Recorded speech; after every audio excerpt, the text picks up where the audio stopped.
Educación Católica referida del Centro de Salud de Lima y su fecha de ingreso el 27 de marzo del 2019. El relato es una paciente de 30 años con fecha última de regla el 28 de agosto del 2018 que ingresa al Hospital Nacional Referencial por emergencia a las 12:20 horas por cefalea, pérdida de líquido desde 8 horas antes asociada a contracciones uterinas. Fue evaluada por el médico de guardia y se decidió su hospitalización previa prueba de bienestar fetal. A ver, Solange, ¿me podrías decir la edad gestacional? Te repito, la fecha de ingreso fue el 27 de marzo del 2019 y el FUR es el 28 de agosto del 2018. ¿Qué edad gestacional tendría la paciente?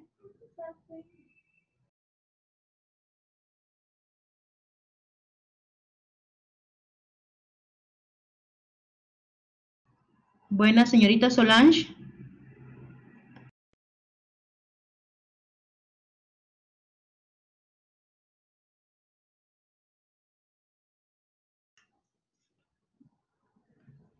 Buenas, señorita Solange, ¿me puede responder, por favor?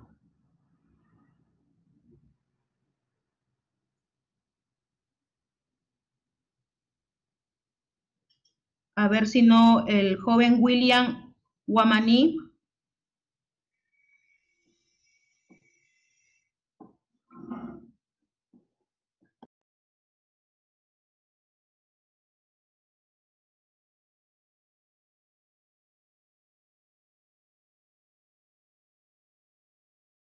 Normal, escríbeme por mensajito cuánto sería la edad gestacional de la paciente.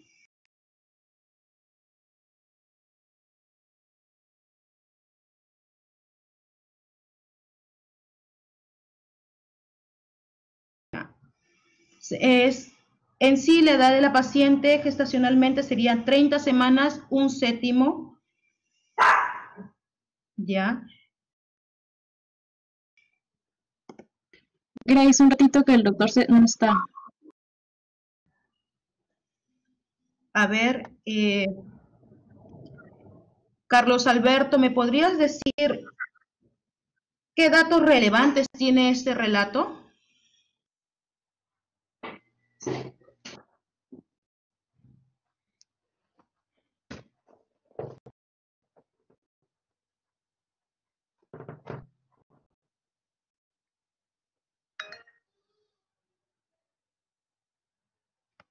A ver, Nadia, dime. Bueno, tiene pérdida de líquido que estuvo asociada a contracciones uterinas. O sea, desde el relato podríamos pensar en una RPM, ¿no? Ya desde hace 8 horas. Básicamente eso, solo con el relato. Sí, pero hay datos relevantes.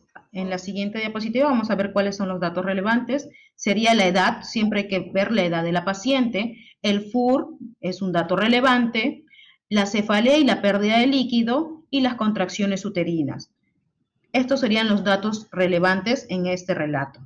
Prosiguiendo, le paso a mi compañero para que siga la exposición.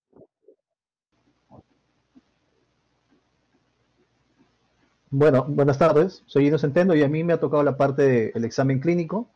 Para continuar con esta exposición, vamos a ver que a la paciente se le toman las funciones vitales y se encuentra una presión arterial de 150 sobre 95 milímetros de mercurio, una frecuencia cardíaca de 90 por minuto, frecuencia respiratoria de 22 por minuto, una temperatura de 36.6. La paciente está lúcida, orientada en tiempo, espacio y persona.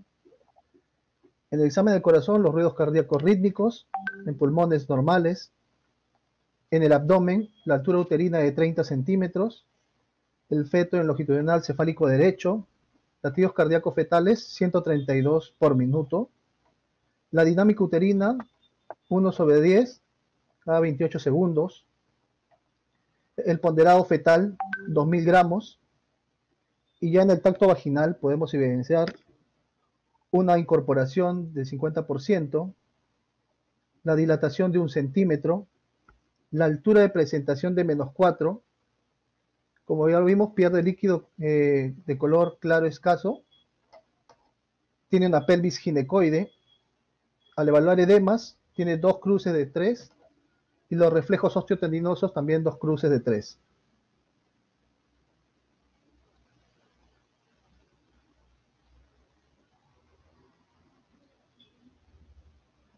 También podemos nombrar los antecedentes, que esta paciente va a tener antecedentes patológicos de haber sufrido asma bronquial en la infancia, también tuvo hepatitis A los 15 años, tiene antecedentes quirúrgicos de una apendicectomía hace 3 años, ha sido cesareada en 2 oportunidades, su menarquia fue a los 12 años, tiene el régimen catamenial de 3 días cada 28 días, una gesta 3 para 1101, como ya lo vemos, fecha de última regla, el 28 del 8 del 2018. En el antecedente de anticoncepción utilizó un dispositivo intrauterino por 5 años, el cual fue retirado en el 2016. Y un antecedente importante es que la hermana mayor tuvo preeclampsia en el último embarazo.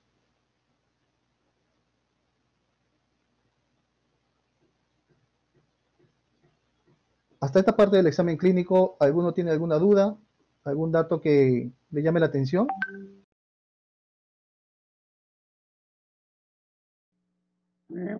Bueno, el único dato que he visto hasta el momento que tiene un familiar que ya ha tenido antecedente de preeclampsia, ¿no? Entonces, asociado a este factor de riesgo de preeclampsia se puede asociar esta historia familiar que tiene la paciente. Hasta el momento lo más relevante, ¿no? Sí, muchas gracias por tu aporte. Exactamente, es un antecedente que hay que tener mucho en cuenta, la hermana mayor con preeclampsia en el último embarazo.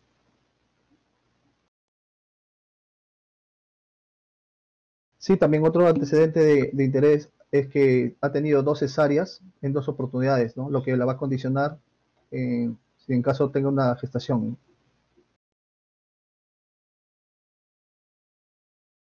Ahora doy paso a mi compañero para que hable sobre los estados hipertensivos del embarazo.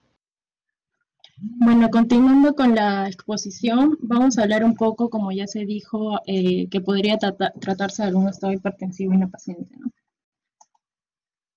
Para definir un poco lo que es esta enfermedad, los estados hipertensivos en el embarazo, tenemos que saber que es un síndrome sistémico idiopático que va a generar una hipoperfusión tisular generalizada y a su vez va a haber una respuesta vascular anormal de la placenta y va a tener consecuencias maternas y fetales.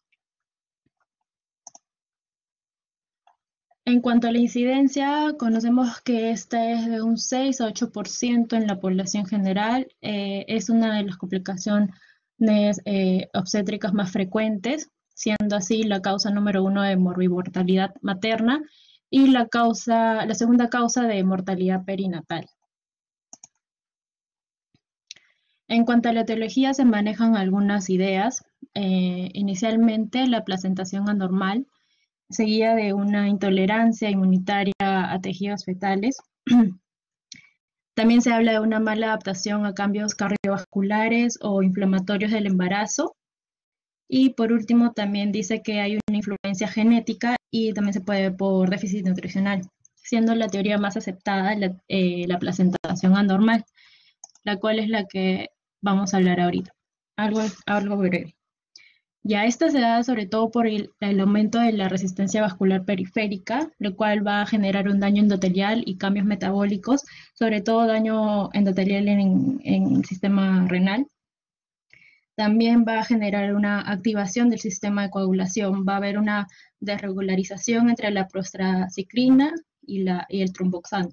Siendo así, la prostraciclina periférica va a estar disminuida y el tromboxano plaquetario aumentado, ¿no? Y esto va a provocar una vasoconstricción y eso a su vez va a generar la hipertensión. Hablando un poco sobre la fisiopatología, ¿no? Pero primero debemos conocer lo normal, qué es lo que pasa.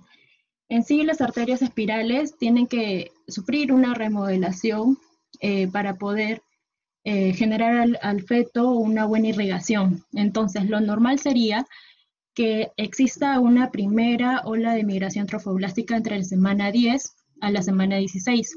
Seguía en la segunda ola entre la semana 16 a la semana 22. Pero, ¿qué es lo que pasa en la preeclampsia?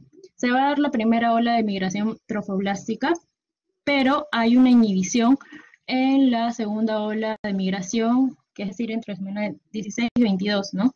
Va a haber una inhibición. Y esto va a provocar una vasoconstricción y daño endotelial, es decir, una disminución del calibre. No se va a expandir ese calibre para poder irrigar bien al bebé. Entonces, conociendo un poco también sobre los factores de riesgo, en primer lugar vamos a ver que esto sobre todo se da en pacientes nulíparas que tienen, tienen una edad mayor a 40 años, ¿no? Sobre todo en raza afroamericana, que tengan también historia familiar de hipertensión familiar o personal, ¿no? Hipertensión crónica.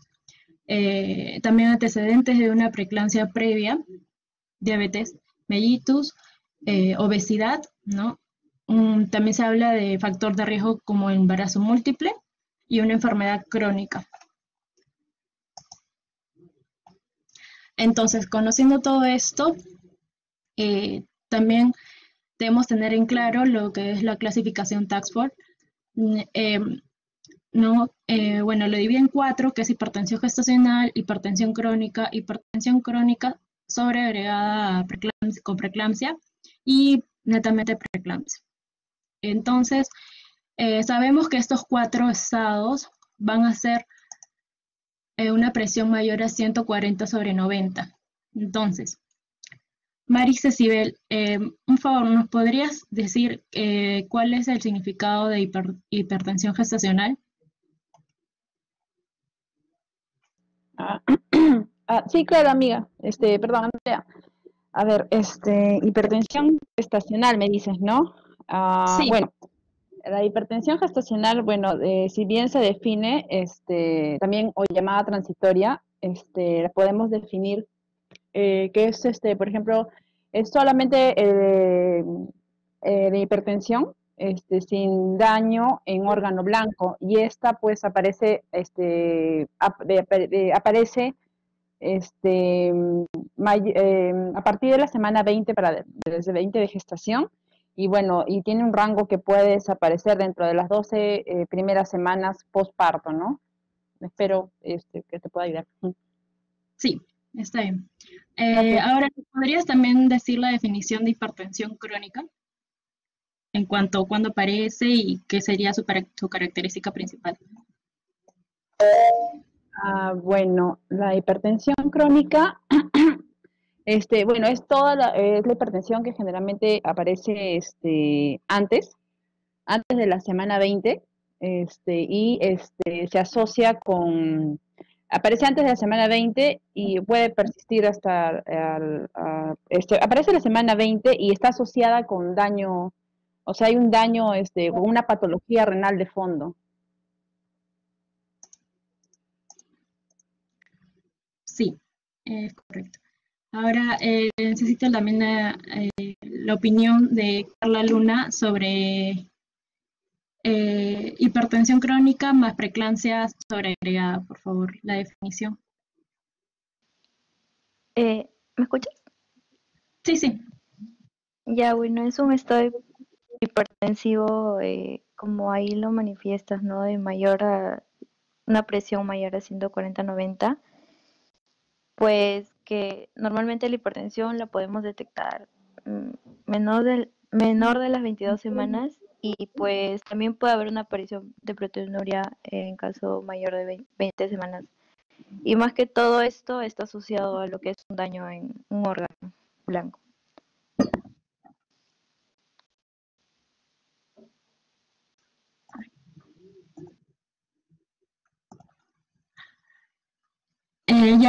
Carla, ¿también nos podrías decir cuál es la definición de preeclampsia, por favor?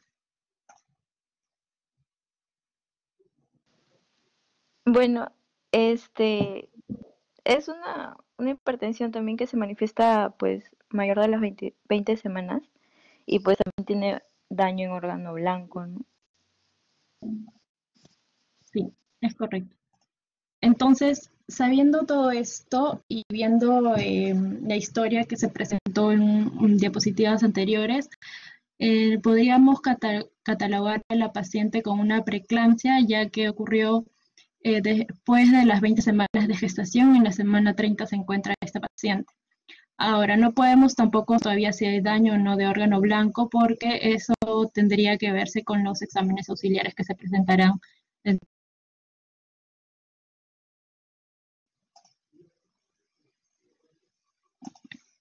Ahora continuará mi compañera Ligia dándole las pruebas auxiliares. Bueno, buenas tardes. Continuando con la exposición, vamos a ver las pruebas auxiliares que se le tomaron a esta paciente.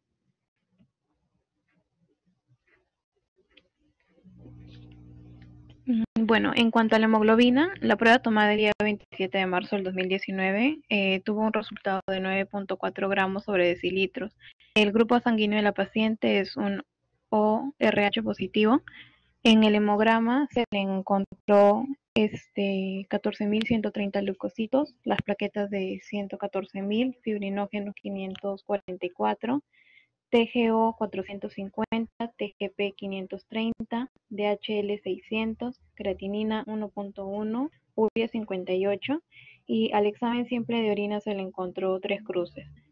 En el perfil de coagulación, el tiempo de protrombina de 12 segundos y el tiempo de tromboplastina activado 29 segundos y el test de bienestar fetal tomado el día 27 de marzo del 2019 estaba sobre un 9 sobre 10. Hasta aquí con estos datos, ¿alguno me puede llamar, me puede decir qué cosa le llama la atención de estos resultados?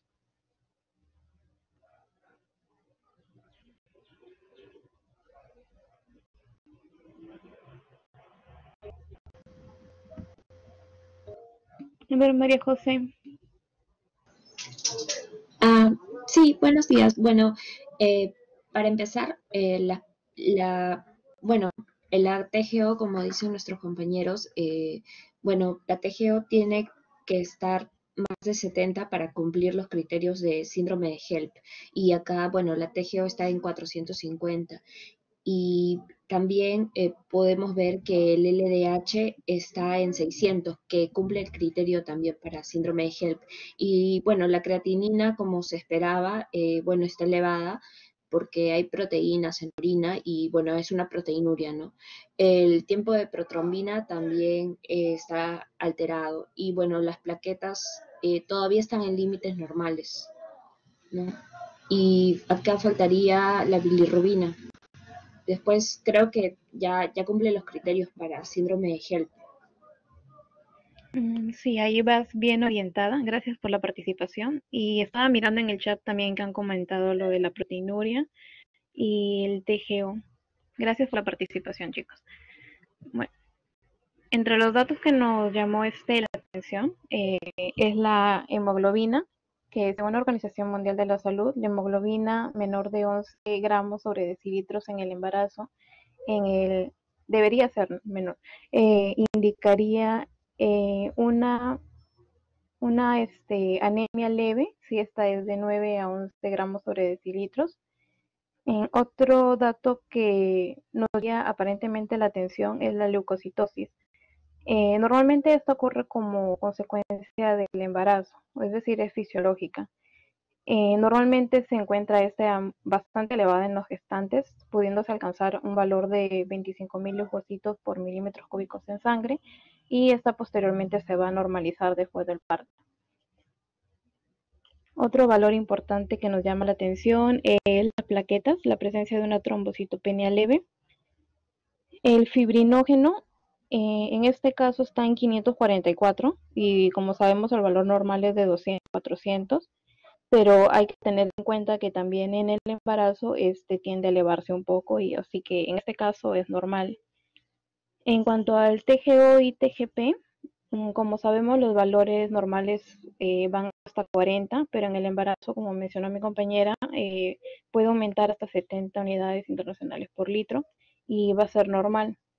Pero en este caso se encuentra bastante elevada, lo que nos indicaría una disfunción hepática. El DHL también se encuentra, bueno, para contar como un criterio de HEP debería estar en mayor o igual a 600. Así que esto también nos orienta, nos puede ir orientando a un diagnóstico. En cuanto a la creatinina, lo normal en una no gestante es de 0.6 a 1.2, pero bueno, en este caso, como la paciente está gestando, se esperaría que esta no sea mayor, que esta sea menor de 0.8. Ya que si es mayor de 0.8 vamos a estar hablando de una alteración renal.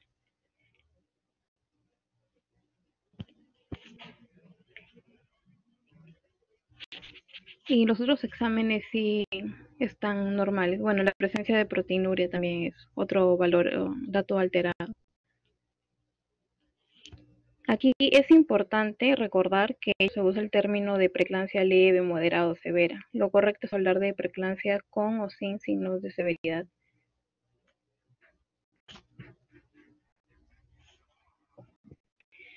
Aquí hay que recordar que los criterios de diagnósticos de la preeclampsia van a ser la hipertensión y la proteinuria. Bueno, ahora hablando de la preeclampsia sin criterios de severidad, vamos a encontrar que esta se puede presentar desde las 20 semanas de gestación hasta la 6ª semana posparto. Y vamos a encontrar una presión arterial mayor a 140/90. Aquí el dato de presión arterial mayor a 160/110 en cualquier momento está mal, hubo un error.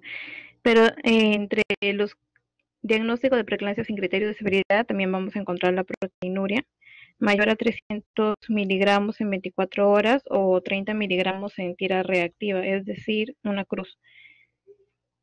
Pero vamos a encontrar una relación más específica cuando la relación entre proteína y creatinina va a ser mayor a 0.3. En la imagen de la derecha vamos a encontrar el test de ácido sulfosalicílico, que va a servir para determinar cualitativamente las características de la orina. En este caso tenemos que si esta prueba es negativa, o sea, no va a haber proteinuria, en el tubo de ensayo se va a observar que es transparente.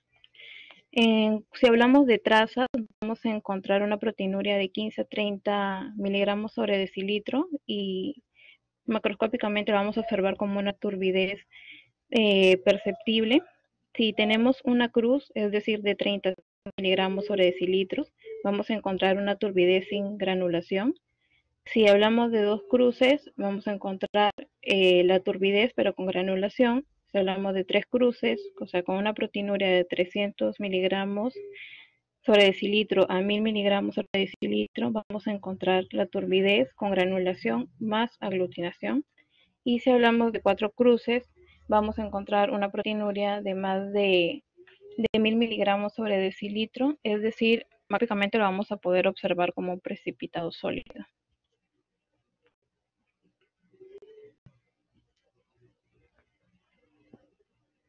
Ahora, en cuanto al diagnóstico de preeclampsia con criterios de severidad, vamos a hablar de este tipo de preeclampsia cuando vamos a encontrar una presión arterial mayor a 160/110, una trombocitopenia menor a 100.000, una insuficiencia renal progresiva.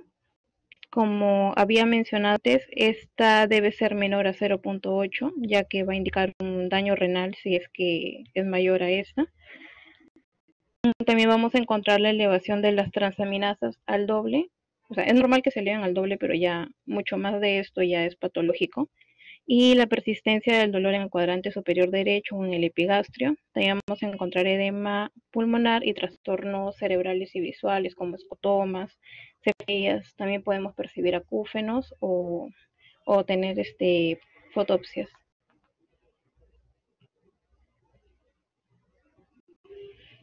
El objetivo de la prevención de la preeclampsia va a ser el disminuir la muerte materna. Como sabemos, bueno, a nivel de salud, lo encontramos como la primera causa de muerte materna. ¿Y en qué consiste esta prevención? Lo primero que vamos a hacer es realizar un screening de las arterias uterinas y este procedimiento se realiza entre las 11 y las 14 semanas junto con una ecografía genética. Aquí podemos encontrar un Doppler alterado cuando el perfil 95 de la arteria uterina, cuando va a haber un mayor perfil de 95 de la arteria uterina. En caso de preeclampsia se deben de tomar las medidas profilácticas como es el uso de ácido acetil salicílico, es decir, dosis bajas de aspirina. En un estudio que encontré, el estudio ASPRE, recomiendan 150 miligramos por vía oral por noche antes de las 16 semanas hasta las 36 semanas. ¿Y por qué recomiendan esto? Recomiendan esto porque consideran que se podría alterar el equilibrio entre las traciclinas y los tromboxanos, favoreciendo la vasodilatación de las arterias uterinas. Además de la aspirina, vamos a encontrar que esta va a reducir los resultados graves de las preeclampsias, el parto prematuro, la restricción de crecimiento uterino y la muerte fetal. Otra de las medidas que recomiendan como profilaxis es la administración de suplementos de calcio, de 600 a 2000 miligramos por día. Y al igual que lo anterior, esta debe ser administrada antes de las 16 semanas hasta las 36 semanas. ¿Y qué es lo que hace esto? Va a reducir la sensibilidad vascular de la angiotensina 2, ya que esta es vasoconstrictora. En cuanto a las indicaciones para terminar el embarazo, bueno, estas son recomendadas antes de las 34 semanas. Vamos a tener las indicaciones maternas y las indicaciones fetales. Entre las indicaciones maternas encontramos la hipertensión severa persistente, síntomas persistentes de preeclampsia como ya había mencionado antes, los acudos, el tinnitus y la cefalea. También podemos encontrar falla renal progresiva por la alteración de la creatinina y la persistencia de plaquetas bajas o síndrome de HELP, que en este caso sí o sí se debe terminar el embarazo. También cuando hay sospecha de desprendimiento prematuro de placenta normicesta y cuando hay eclampsia. Y en cuanto a las indicaciones fetales, vamos a encontrar cuando hay una restricción del crecimiento intrauterino severo, que va a ser una de las principales consecuencias de la preeclampsia, cuando hay oligodramios, alteraciones en el Doppler o en el perfil biofísico fetal, y cuando hay desaceleraciones variables o tardías, y en caso de muerte fetal. Bueno, para continuar la exposición, vamos a hablar un poco sobre las definiciones de estas patologías, como la eclampsia. A ver si Miluska Álvarez nos puede definir qué es para ti eclampsia.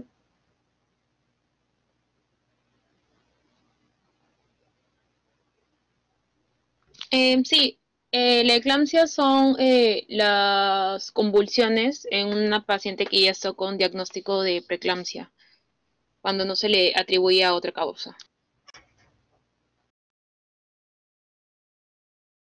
Muy bien, esa es exactamente la definición de eclampsia que tenemos. Es la aparición de convulsiones, que van a ser convulsiones tónico-clónicas, en una paciente que ya tiene un diagnóstico de preeclampsia, cuando este no se puede atribuir a alguna otra patología, ¿no?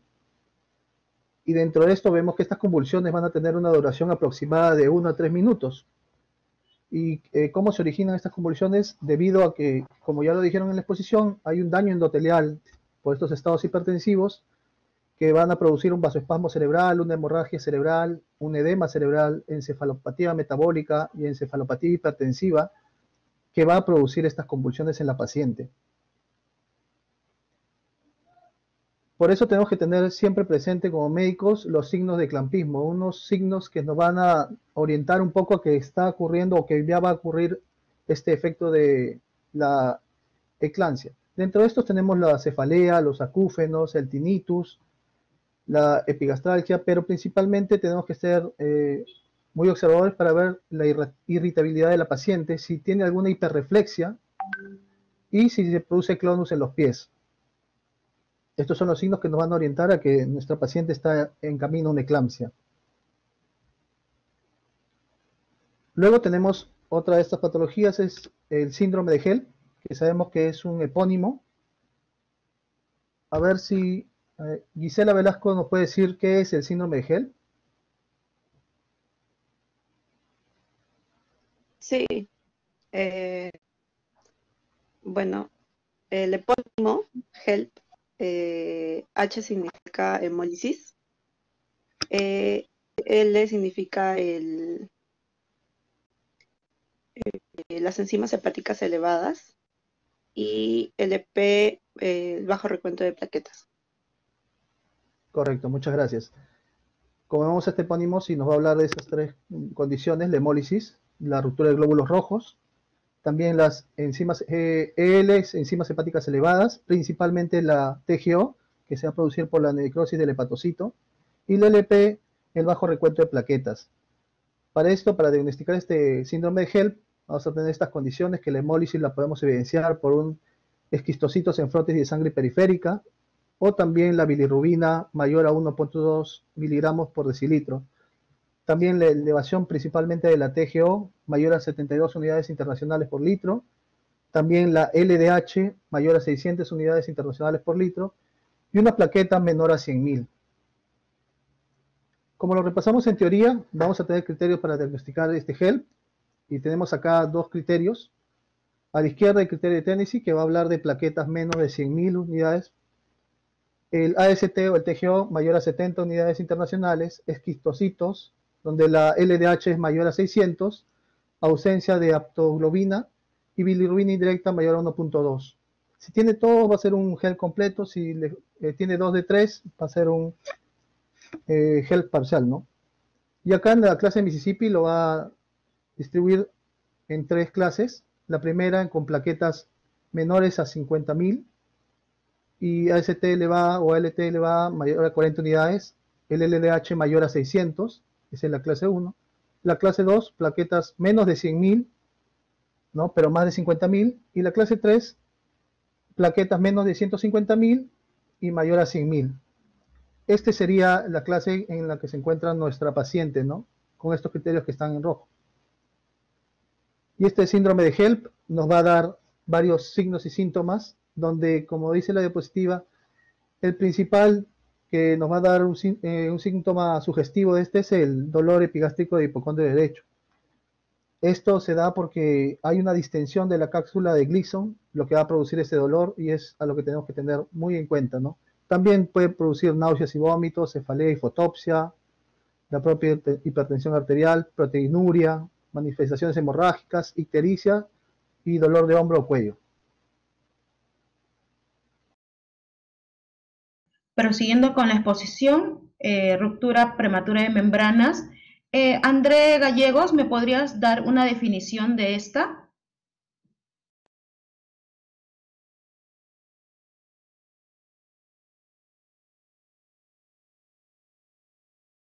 André, ¿estás presente?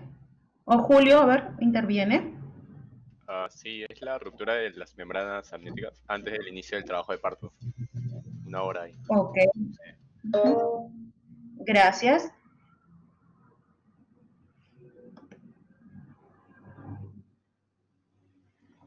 Claro, como me habías mencionado, es la pérdida de integridad de las membranas coriamnióticas antes del inicio del trabajo de parto, indiferentemente del momento de gestación que esté la paciente. Vamos a tener una clasificación.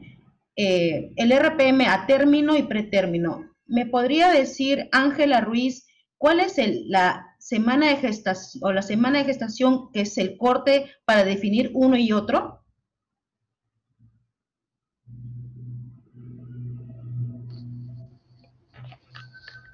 Sí, ¿se me escucha? Sí, se me escucha. Sí, para que sea pretérmino tiene que ser menor de 37 semanas. Ya, y a término es mayor, claro. La semana de corte sería 37 semanas. Exacto. Y a ver, Carmen Lucero Chihuantito, sabemos que el RPM pretérmino tiene 3 variables o 3 diferencias. La prevariable, ¿desde qué semana se dice que está?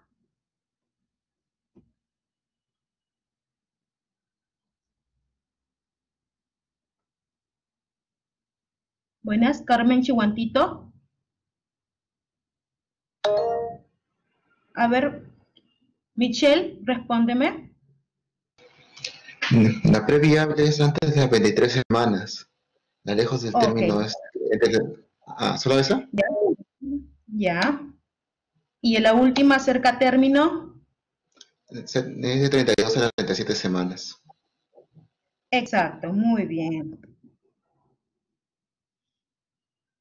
Entonces, nuestra paciente al principio sacamos su edad gestacional que estaba 30.1,7. Entonces, ella estaría dentro del lejos de término. Como sabemos, la etiología es desconocida, pero tenemos factores de riesgo, de los cuales, de todos estos factores de riesgo, nuestra paciente presentaba anemia, presentó con contracciones y en el antecedente gestapara nos dijeron que tenía un parto pretérmino previo.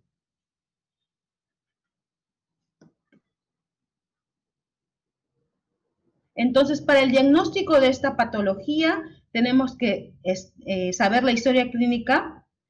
El examen se va a hacer espeleoscopía, mayormente se va a ver líquido en el fondo y si no se ve líquido, se va a utilizar la maniobra de Valsalva y si queremos examinar ese líquido, se pueden hacer con el laboratorio por pruebas de nitracina o cristalografía.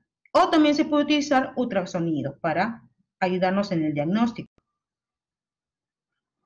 Bajo el diagnóstico de RPM, la conducta de nosotros tiene que ser definir la edad gestacional de la paciente, la presentación y el bienestar fetal. Luego se tiene que descartar si hay infección intramniótica, un desprendimiento prematuro de placenta o si hay un parto inminente en la paciente. Y también se tiene que hacer un monitoreo electrónico fetal.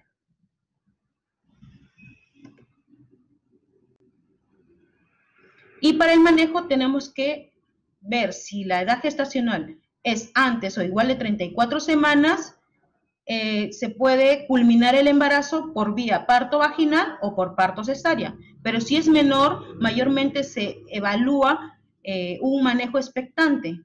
Pero si vemos que tiene factores como una infección, como el desprendimiento prematuro de placenta o compromiso de sufrimiento fetal, se puede optar por una cesárea.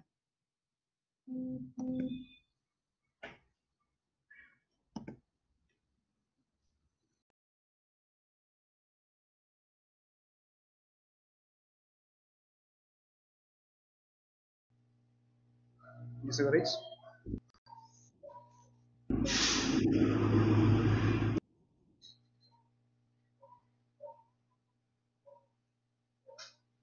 Ya, ok, chicos, ya, entonces ya tenemos el diagnóstico ya, bueno, la impresión diagnóstica, ¿no? Entonces, bueno, a ver si lo pueden recordar, a ver, los tres diagnósticos presuntivos que estábamos ahí justamente viendo la teoría. Carmen, Lucero, Silva y Luzca. ¿Qué dices? ¿Cuáles eran los tres diagnósticos que estaban hablando?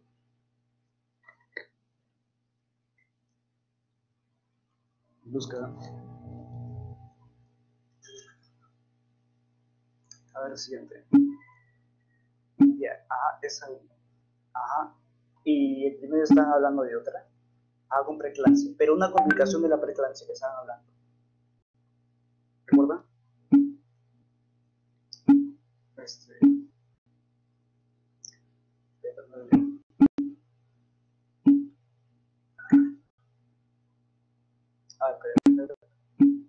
El gel, parcial o imparcial. DPP todavía no se ha mencionado. En historia clínica sí menciona, ¿no? Ya posteriormente, que podría ser una complicación. Ya, pero estamos hablando del síndrome de Gel, pero si vemos los niveles ahí de plaquetas no cumplían los criterios de 150.000. Por lo tanto era no parcial. Perdón, era una parcial, perdón. No una completa, era un síndrome de Gel parcial.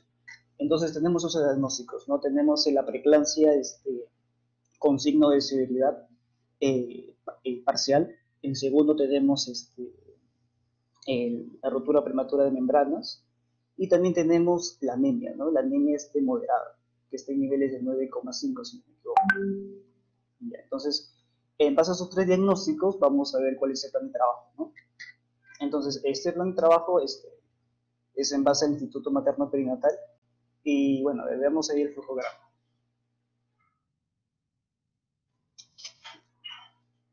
Entonces, a la cabeza no vamos a tratar la preeclampsia, la preeclampsia severa. Entonces, lo que el flujograma nos dice que ya, si tenemos un cuadro de enfermedad hipertensiva gestacional, que por definición que sea mayor de 20 semanas con la presión de 140, perdón, sí, claro, sí. No, 150, 140 sobre 90, ya es indicación. Entonces, a la par, cuando ya se tiene uno de los cuatro estados hipertensivos, se va a solicitar una gama de exámenes auxiliares, tales como hemograma completo, perfil de población, perfil hepático, perfil renal, ecografía Doppler, pruebas lipolipídicas, todo eso para ver si es que hay complicaciones, hay signo de severidad, y bueno, ¿no? Y posteriormente dar un nuevo enfoque al tratamiento. Entonces, como primer punto, cuando tenemos este síndrome hipertensivo, vamos a clasificarlo, si es severo o no severo. Bueno, ¿no? Y eso, ante ello, vamos a ver si es un tratamiento ambulatorio o hospitalizado. Entonces, según acá la guía menciona de que se va a hospitalizar si es que se tienen estos criterios, de los cuales se ven acá, uno es presencia de síntoma de preeclampsia severa, que justamente lo tiene, ¿no? Según los exámenes que se han solicitado, y daño de órgano blanco.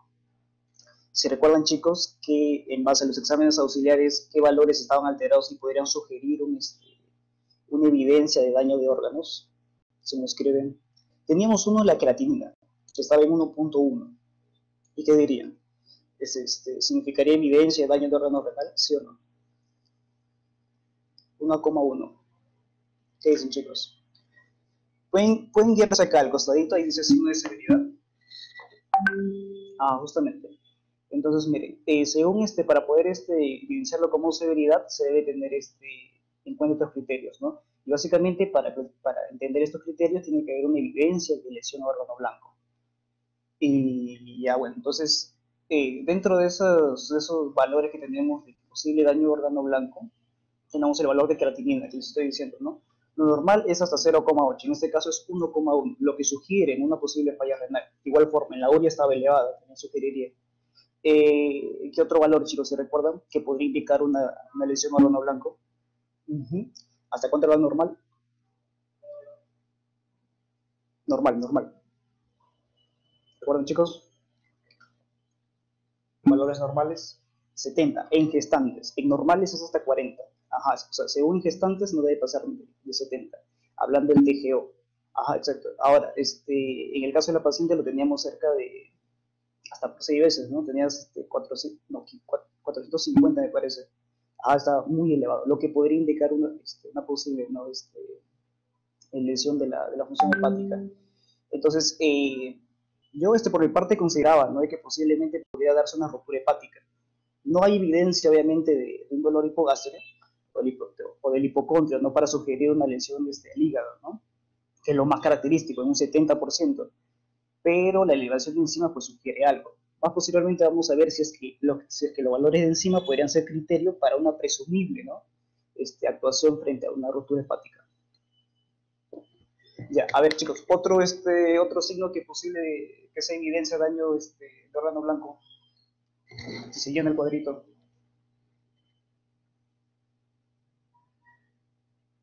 Ya hablaron de evidencia de daño renal. Ya hablaron de evidencia de daño hepático. ¿Qué más? ¿Qué más hay? Bien, ahí está su rayadita, mira.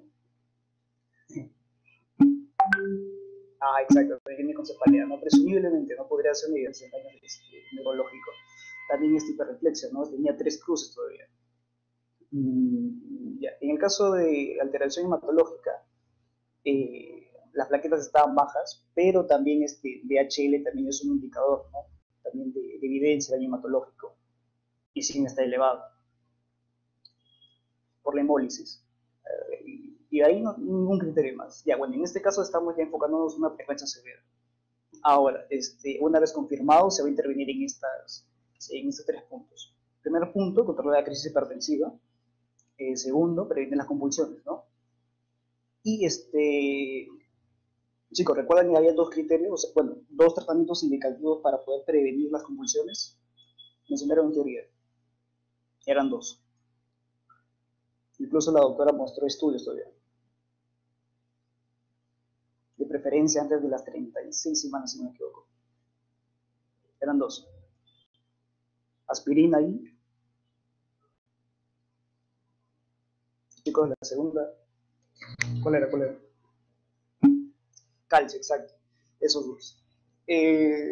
Hay evidencia de que no está... bueno, en este caso ya tenemos el aprendizaje que está en emergencia. Entonces ya, pensando en una opción profiláctica no sería tan adecuada. Pero la evidencia menciona de que no hay complicación si se da aspirina en ese momento, y tampoco de calcio. Entonces cabe una posibilidad de que se pueda dar. Y bueno, ¿no? Obviamente cuando se trata de esos casos de preeclampsia se tiene que intervenir, no hay una unidad de cuidados intensivos, unidad de cuidados intermedios, según la guía. A ver, ¿qué más? Ya. Entonces, la continuación del flujograma menciona de que una vez ya evaluado de que esta preeclampsia es severa, el tratamiento se va a enfocar a 2 puntos, tanto medidas generales, lo que va a ser los exámenes los exámenes auxiliares solicitados, perfil hepático, perfil hemograma, todos ellos en general, y unas medidas específicas que va a ser básicamente para la preeclampsia. Ya, entonces, aquí en el cuadrito que vemos son signos y síntomas de alarma que básicamente para que la paciente vea, ¿no? Bueno, para que tanto el profesional como el paciente vean que son signos que podrían aumentar la mortalidad de la paciente. Entonces, esto es algo, una medida general, ¿no? Para ubicarnos. Ya, luego que tenemos ya que es una preferencia severa, evaluamos la complicación fetal, ¿no? Si si hay sufrimiento fetal o no. Bueno, y otro punto también se evalúa la edad gestacional. Y el punto de corte es 34 semanas. Si vemos que está menor de 34 semanas, se recomienda la maduración cervical, ¿no? Con corticoides. Ya, y justamente, y en ese punto ya se activa la clave azul. Acá donde comienza todo el juego ya. Y el tratamiento indicativo para la preeclampsia básicamente es terminar la gestación. Entonces, a este punto nos vamos a enfocar. Ya, entonces, si ve acá, todo ese plan de trabajo. En el primer punto ven la preeclampsia severa, que son las medidas específicas, justamente para la preeclampsia severa, con la complicación del síndrome de Gel parcial. Entonces, el primer punto menciona, según la guía, que al minuto 0 vamos a activar la clave azul. Entonces, vamos a llevar la unidad especializada, sea la unidad de Tramuchot, sea la unidad de ginecobstetra, todo esto en un hospital, o sea, de nivel de complejidad 3 para arriba. Y bueno, ¿no? También llamar a las interconsultas, ¿no? Neonatólogo, intensivista, todos los profesionales cargados de esa área. Bueno, entonces menciono también la colocación de 2 vías endovenosas, uno para hidratar y el otro es para justamente sulfato de magnesio, para sulfatear, como dicen, ¿no?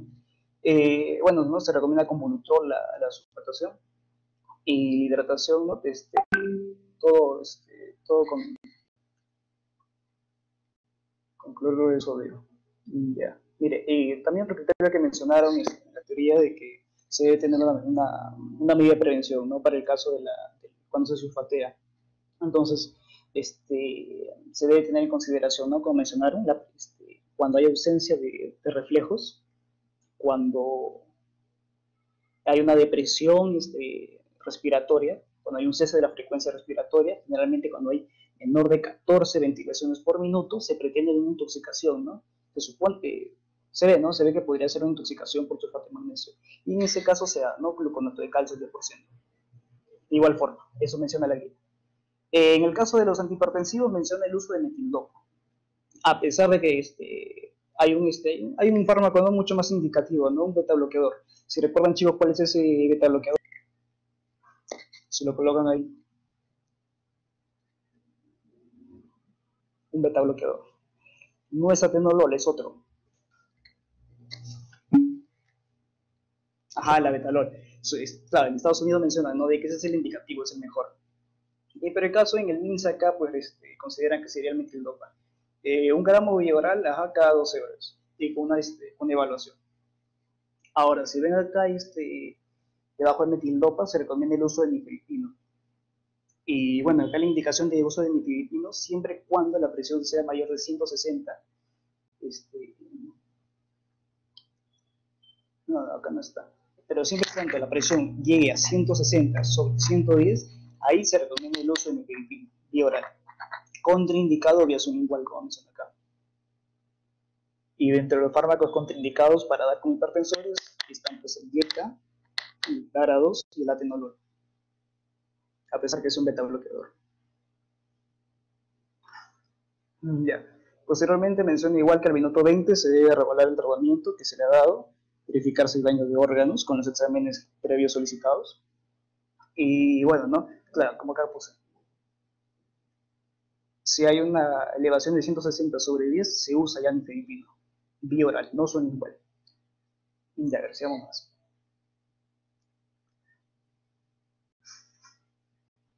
Y si pueden ver acá, miren las medidas generales, se les solicitó todo esto, ¿no? Según la guía menciona que se debe dar hemograma, ¿no?, para ver esa hemólisis, ¿no?, la periférica, perfil de coagulación, plaquetas, fibrinógeno, el tiempo de protombina, el tiempo de tromboplastina, el examen de orina para ver si hay proteinuria, según los dos métodos, ¿no?, la creatinina, la urea, perfil hepático, acá también no puse redundancia, urea, creatinina y glucosa por ese caso, la evaluación de bienestar fetal, ¿no? En este caso se toman mediante el perfil físico y mediante monitoreo fetal electrónico, ¿no? Chicos, acá por criterio, ¿cuál sería? ¿Sería un test estresante o no estresante? ¿Ah? ¿Cuál diría? Ceci, todas las dime, ¿cuál sería? ¿Estresante o estresante? Recuerda que está en emergencia. ¿Qué se le soltaría? El monitoreo va a ser preparto, eso sí. ¿Cuál sería? Chicos, ¿cuál sería? Ajá, no estresante. Justamente, bueno, menciona una de las indicaciones para dar no estresante es que, perdón, una de las contraindicaciones de un test estresante es la presencia de 2 cesáreas previas. Y justamente nuestro paciente tiene 2 cesáreas previas. Entonces es una contraindicación darle un estresante. Entonces en este caso justamente se dio un test no estresante. Y a ver qué más. Bueno, también un perfil biofísico, ¿no?, y un ecodoppler, ¿no?, para ver arterios. Y bueno, la paciente, la edad gestacional de cuánto era, chicos, 30 semanas, ¿no?, con un día. Entonces en este caso se debería dar dexametasona, betametasona, ¿no?, en primer lugar, o si no dexametasona. En este caso se tenía solo dexametasona. Una ecografía abdominal, ¿no?, para ver, ¿no?, si es que hay por la ruptura de membrana, etc. A ver qué más. Ya. Entonces, ya, luego de estos 20 minutos que se ha confirmado si es un criterio de severidad, si tiene una complicación, lo indicativo que se debe hacer acá es la culminación del embarazo. Entonces, la culminación del embarazo, pues, menciona dentro de sus criterios que si es que hay presencia de daño de órgano blanco, como lo que estamos viendo, no es posible lesión al órgano blanco, pues, renal, nervioso, entonces ahí se indica la cesárea, ¿no? De igual forma, si es que hay una progresión de ese daño al órgano blanco y una precisa alteración del bienestar fetal.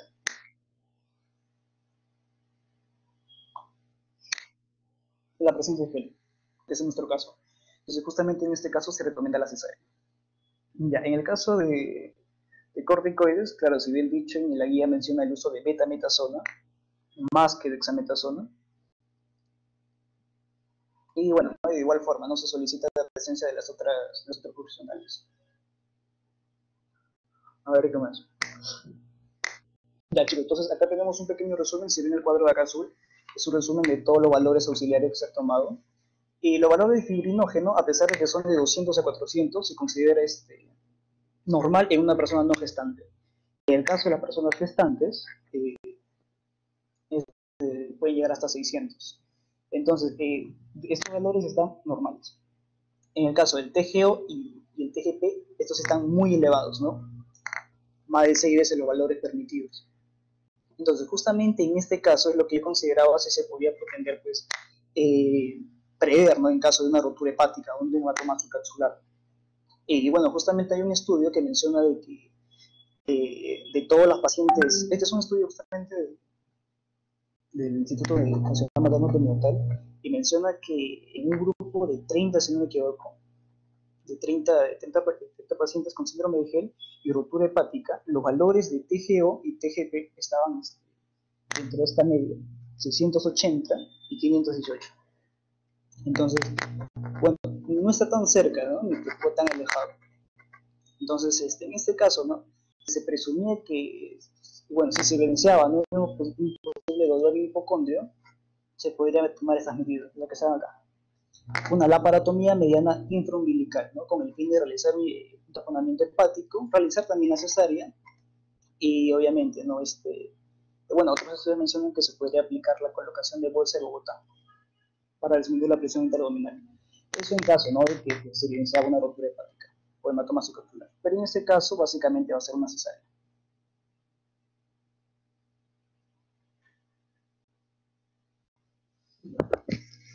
Ya, otra cosa que menciona la guía es cuando hay presencia de DBP. Ah, chicos, salto ya, 5. A ver, en el DPP menciona de que es una complicación, eso sí. En RPM y en preeclampsia severa, una complicación es el crecimiento prematuro de placenta. Es una complicación muy frecuente. Ya, y en este caso menciona que, la guía menciona que se debe realizar un control luego del parto, ¿no? Un control de varias semanas.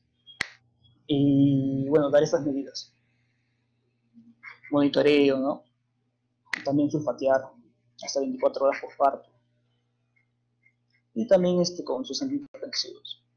Entonces, en este caso, bueno, ¿no? Lo ideal es terminar el embarazo, ¿no? Entonces, para ello podríamos ver el índice de bicho, no sé si se podría dar reinducción de parto. Y acá tenemos lo que está acá al cuadrito, son los valores, ¿no? Tiene una dinámica uterina de 1/10 de 28 segundos, muy bajo, para lo normal de 3/10, ¿no? De 30 segundos cada uno, muy bajo. En el tacto vaginal tiene una incorporación del 50%, regular, ¿no? Y la dilatación de 1 centímetro, ¿no? En una fase latente muy baja. Y una presentación de -4. Está muy lejos, ¿no? Entonces una inducción de parto. ¿No? Si lo permitible es, bueno, si lo favorable es a partir de 7 puntos, tiene cerca de 2, 3, así que pues no se recomienda una inducción de parto, por lo que se indicaría la cesárea.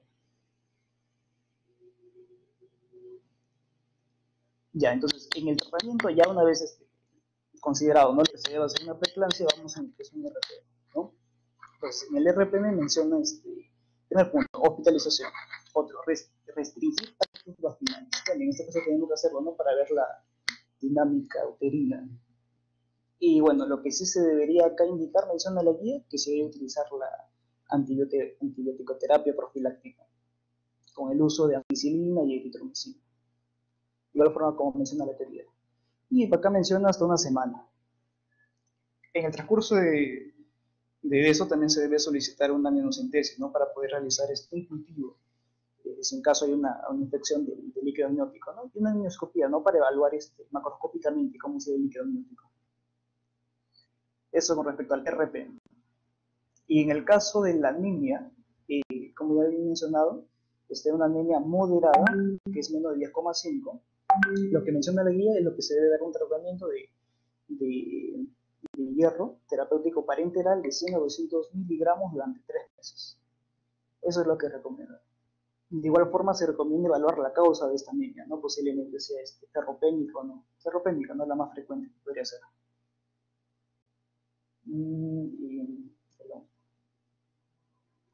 Bueno, y entonces, ya evaluado todo eso, vemos qué es lo que pasó posteriormente. En el caso de la evolución, menciona que a los 20 minutos se le tomó una presión arterial de 160/110, un criterio para severidad, no para preeclampsia severa. Posteriormente se le indicó sulfato de magnesio, según el protocolo, se le indicó dexametasona 100 miligramos intramuscular cada 12 horas, tuvo evaluaciones periódicas frecuentes hasta que las 2 horas y media, recuerden que el plan de las 12 cerca del mediodía, se evita radicardia fetal, ¿no? Con monitoreo electrónico. Entonces, aún mayor indicación para cesárea. Al persistir la misma por el agregado de sangrado vaginal, además de contracciones uterinas, se hace una junta médica que decide conducirlo al quirófano para cesárea. En el acto quirúrgico se confirma el diagnóstico, objetivándose un desprendimiento de placenta del 50% y recién nacido con Apgar 7 al minuto 9 y a los 5 minutos con un peso de 1.330 gramos. Líquido amniótico en poca cantidad. Placenta es en anatomía patológica. Chicos, ¿acá qué dirían? 1.300 gramos. ¿Criterio para RCU o no? 30 semanas de gestación. Esa es su edad gestacional. ¿Qué dirían, chicos? ¿Restricción de crecimiento, sí o no?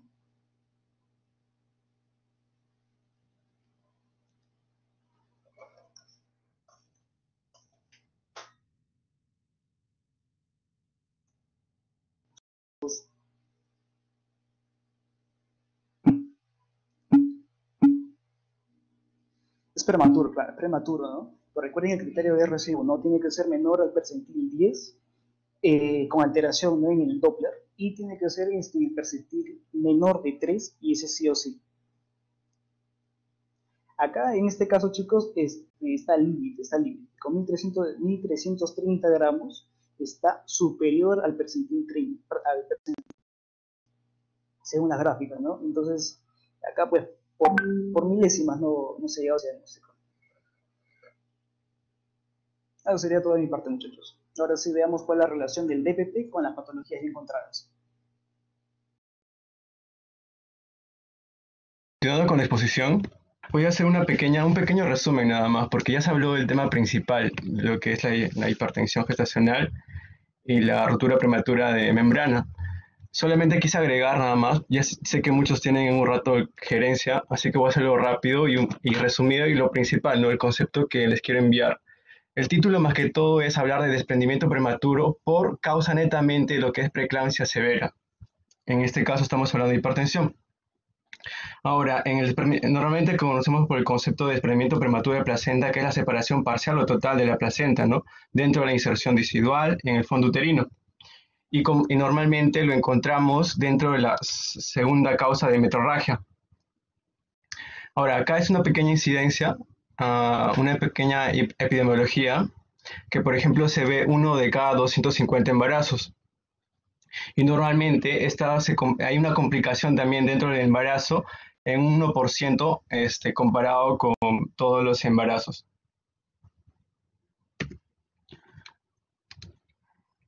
Dentro de la etiología, bueno, personalmente se desconoce una etiología originaria, pero en este caso estamos hablando más que todo de un síndrome hipertensivo dentro del embarazo, ¿no es cierto? Que vendría a ser una de las causas más frecuentes donde se ve en lo que ven en desprendimiento de placenta. Y normalmente esto nos puede llevar, digamos, en el caso de los fetos, en la mayoría de casos, que se vea una muerte fetal, en los casos más severos, en una frecuencia más o menos entre 40 o 60%. Aparte de ello, podemos mencionar factores que sí están asociados netamente al desprendimiento prematuro de placenta, como por ejemplo antecedentes previos de DPP, una hipertensión inducida por el embarazo, antecedentes de nacimientos muertos o la edad, mayores de 35 años o una gran multiparidad. Ahora, netamente en lo que vendría a ser una patología que vaya vinculada a una enfermedad vascular materna, se debe más que todo por problemas netamente de las arterias espirales, debido a que hay una relación, ¿no?, materno-fetal en una patología crónica. Tanto podría haber también un caso de restricción de restricción de crecimiento uterino o una hipertensión inducida en el embarazo. Otros factores acá mencionas la sobredistensión uterina o malformaciones uterinas, alcoholismos, tabaquismo, consumo de cocaína y poco peso materno ganado durante el embarazo, ¿no?, que es menor a 0.15 kilogramos por semana. Traumatismos, también está aquí disminución brusca del volumen uterino y también asociaciones con lo que vendría a ser el polidramios. La sintomatología acá, que normalmente tiene el DPP, en la mayoría, en casi el 80% vemos hemorragia vaginal, dolor a la palpación, distral fetal, policistolia uterina, parto prematuro idiopático y muerte fetal. Pero, por ejemplo, el 80% que vemos acá es hemorragia fetal, pero el caso clínico no muestra necesariamente esa sintomatología. Pero si se habrán dado cuenta en el diagnóstico de la evolución, se hace quirúrgico, se le recalca un desprendimiento más o menos del 50%. Eso vendría a ser más que todo ya una complicación postparto.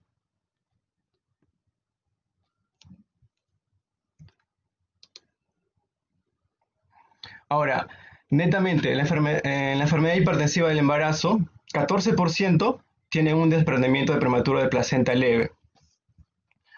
Un 26% tiene un desprendimiento de prematuro moderado y un 52% uno severo. Y digamos que es probable que el desprendimiento prematuro de placenta sea, digamos, un predictor dentro de lo que vendría a ser la enfermedad vascular en el embarazo. Entonces vemos que es la alteración que está asociada al desprendimiento prematuro de placenta.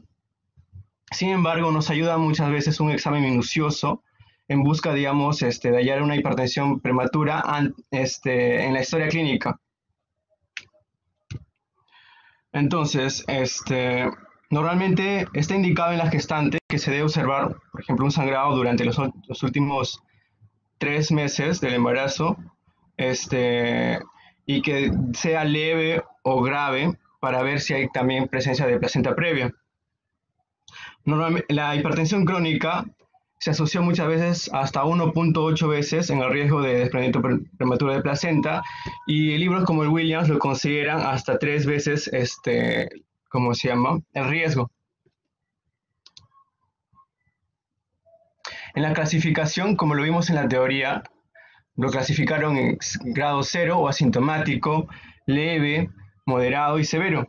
En el grado 0, más que todo ocurre cuando el médico descubre un desprendimiento de placenta después del parto. Por ejemplo, al observar netamente si existe coágulos o de sangre adherida al momento del alumbramiento, que puede ser tal vez este caso, ¿no? Porque no hemos visto en la historia clínica sangrados, sino postpartos en la parte quirúrgica. Y normalmente no hay un sangrado predominantemente.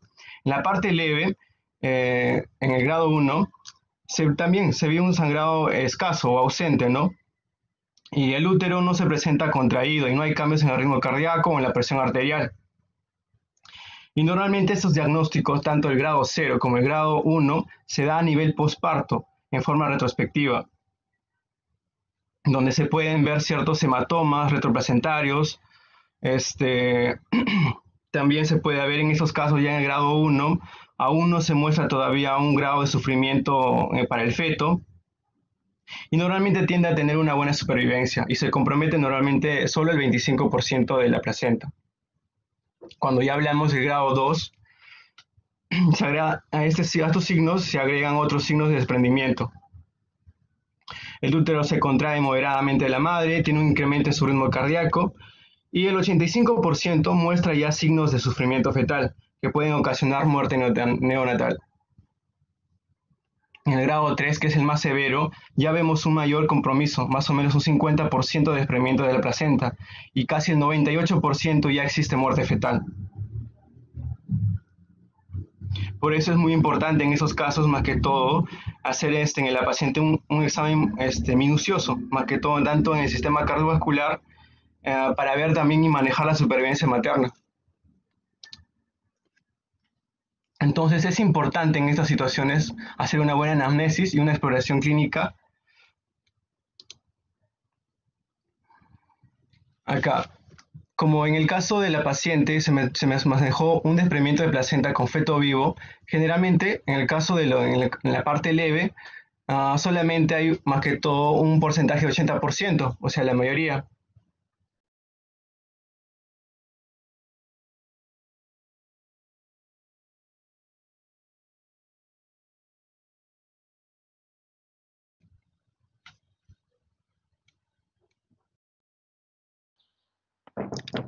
Jerry.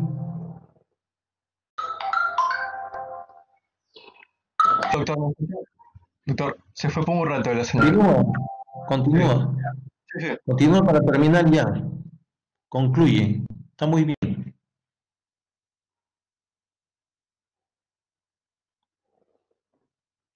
¿Aló? Sí. Doctor, un segundo, parece que tiene problemas con su conexión. Jerry, continúa. Sí. ¿Me escucha, Sí, doctor? continúa ya. Para concluir, continúa. Ya. Entonces, algunos autores mencionan que el rendimiento igual o menor a 25%, se tiene un manejo más que todo expectante. Y si hay contracciones, más que todo tocalizar y dar el maduramiento pulmonar. Si existe ya un avance dentro de 25 a 50%, lo que se espera normalmente es un sufrimiento fetal, en este caso. Bueno, ahora, si el feto está maduro y es viable, digamos, se puede interrumpir el embarazo. No olvidar también solicitar ciertos exámenes que son muy importantes, como el perfil de coagulación y tener, digamos, preparado siempre una unidad de sangre, ¿no? Por si fuera necesaria en esa situación. La conducta obstétrica, ya finalizar, es, por ejemplo, ubicar las vías peritoneales.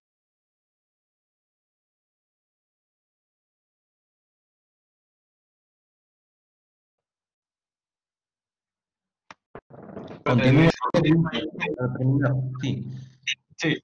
En la conducta obstétrica se maneja el control estricto de los signos vitales, instalar una sonda vesical, solicitar, ¿cómo se llama? La sangre posible.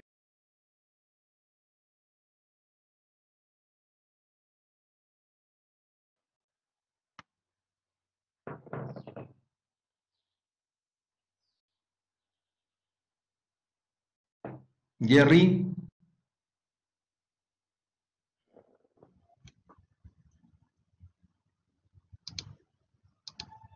Y, perdón, disculpen, y en las recomendaciones simplemente se recomienda a las mujeres con antecedentes de DPP considerar en el embarazo productos ¿no es cierto? Ver en los productos de gestación dentro de 34 y 37 semanas de gestación. El objetivo de esto, más que todo, es importante, prevenir la mortalidad materna perinatal.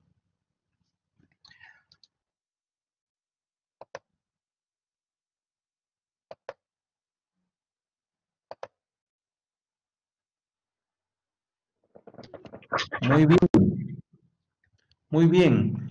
Quiero felicitar al grupo por haber enfocado muy bien el caso clínico, ¿no? Es un caso clínico, ya para terminar, pocos segundos, es un caso clínico que ustedes, como estudiantes, deben haber sacado mucho provecho, porque acá se han revisado varias de las patologías más importantes que se presentan en las pacientes con embarazos.